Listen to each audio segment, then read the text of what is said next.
125 нови случаи позитивни на коронавирус има денеска во земјава од вкупно направени 1085 тестови, а се регистрирани и 2 смртни случаи, тоа од Прилеп на 73 годишна возраст и од Струмица на 67 години.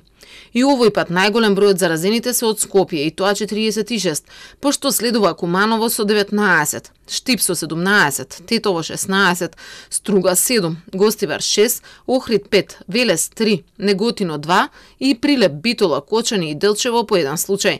Но денес го имаме пикот на број на активни случаи, и тоа 1124.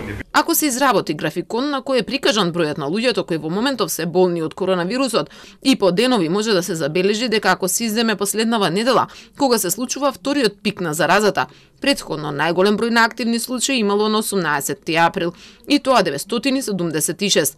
Тоа е на само 2 дена откако во првиот пик имаше најголем број на заразени на 16 април, и тоа 107. Најмалку активни пак имало на 12 мај, и тоа 370, пошто бројката почнува да расте. Тоа значи дека до денес за 3 недели 3 пати повеќе се зголемил бројот на активни случаи. Но интересно и тоа што на 26 мај властите на пресконференција како и сега убедуваа дека состојбата со кластерите ја имаат под контрола.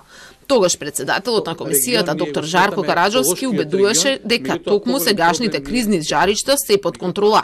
Со она што го направивме со нашите излегувања на терен и со активното избарување, успеавме да ги локализираме тие кластери, да превземеме мерки, дел од тие луѓе да ги ставиме во самоизолација, некои се веќе во третман на диагностика, некои се веќе диагностицирани, а некои ги имаме веќе и на лекувани.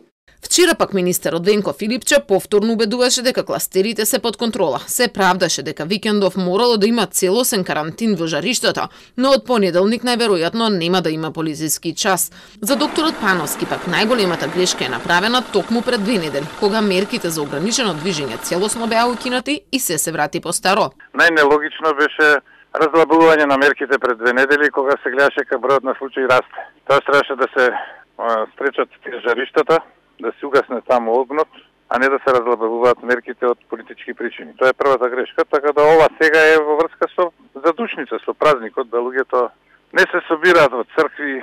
Не знам која друга логика би можело да има, бидејќи од понеделник пак ќе биде постаро, и претходните денови беше. Неофицијално, сите денес ново заразени се од веќе познати кластери, освен тројца кои се нови случаи.